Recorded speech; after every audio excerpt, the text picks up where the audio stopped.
Are Rogue Idols any good in patch 6.0.4? I wanted to save the biggest for last and finish the run through regular units of a really big roster with the Rogue Idol, which to me remains a fairly new novelty.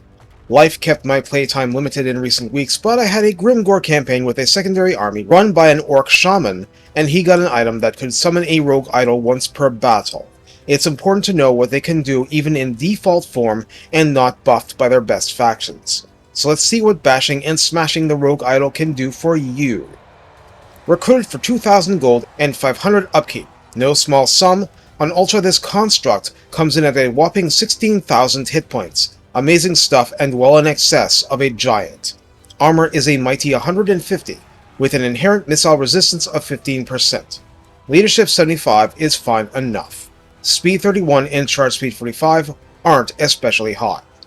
Melee attack begins at a rock-solid 60, yes, I went there.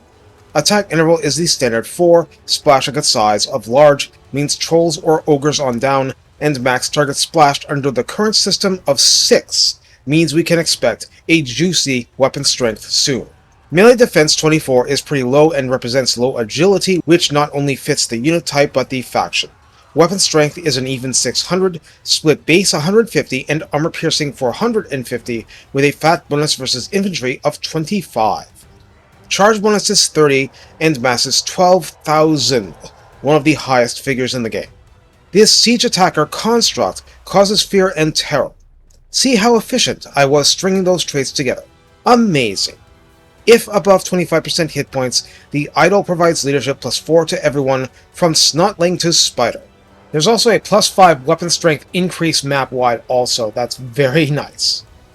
Rubble and Ruin is a passive that progressively discards the idol's armor as it gets damaged, causing it to bombard units around it, which includes allies, while also enhancing its own armor-piercing damage. This goes up to -90 armor and +120% armor-piercing melee damage, and at that point the idol goes into rampage mode. Note that the wounds debuff that applies to all single entities when that injured will mitigate the advantage. In the redline skills, the Big Laz at 3 pips of course grants melee attack +6 and weapon strength +12%, and biggest and strongest grants rank 7 idols melee defense +5, weapon strength +12%, and 15% extra missile resistance. In the tech tree, Avalanche Smash offers +10% weapon strength, and the dazed contact effect from bashing stuff so hard, it's like they're being hit by a rock lava with this tech upgrade, or let's say, Torox. That's elite company. The effect is -25% speed and -10 melee defense, which generally helps out a melee faction.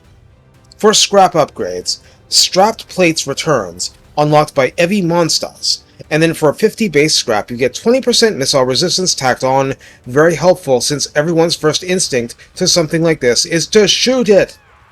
Also unlocked by Evi Monsters, Scrap Gauntlets for 50 scrap base provides +25% weapon strength, making the idol bash that much harder. This is good. Very good. So how do we use the Rogue Idol? As the star, the center of attention, this not at all metal idol but very stone one occupies a lot of enemy focus, and if the enemy isn't shooting it a lot, then it's probably where it wants to be, in the mosh pit, smashing and bashing and having a wonderful party of a time. It's not as if the thing is bad against cavalry and monsters, it's just ridiculous against infantry even at rank 0, 0 upgrades, 0 lord buffing. It may get less defensive as you go, but it gets stronger and stronger too, and that's something out of Dragon's Dogma Golems. This is a compliment. It means that the Rogue Idol is pitching in and doing something significant for your side. As a Legionary standard made manifest, that +4 leadership map-wide isn't something you should forget about. That's making every gobble fight harder, every troll stay in combat just a little bit more. It's a luxury construct, but if you can afford them, they do a wonderful job anchoring your forces and giving you something to rally around.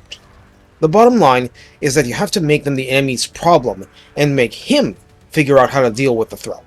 Get ahead of the enemy's plans and make them futile. You know the enemy wants to bring your idol crashing down into pebbles, so plan to deal with enemy artillery and missile units, which you should be doing anyway. Better your Rogue Idol gets shot at than half your boys get mowed down, right? Hopefully that works out for you. One thing I don't want to leave unsaid is that this is a cumbersome unit. Downtime between animations is normal, but the animations themselves are long.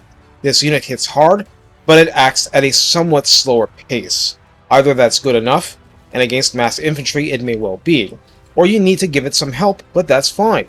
It's absorbing not just fire, but enemy focus and attention. That gives your other units time to shine. Take care and have fun with the obscure reference I dropped at the start of the How Do We Use section.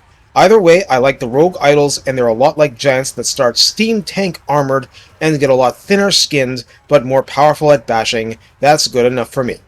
Cunning use is the key to victory.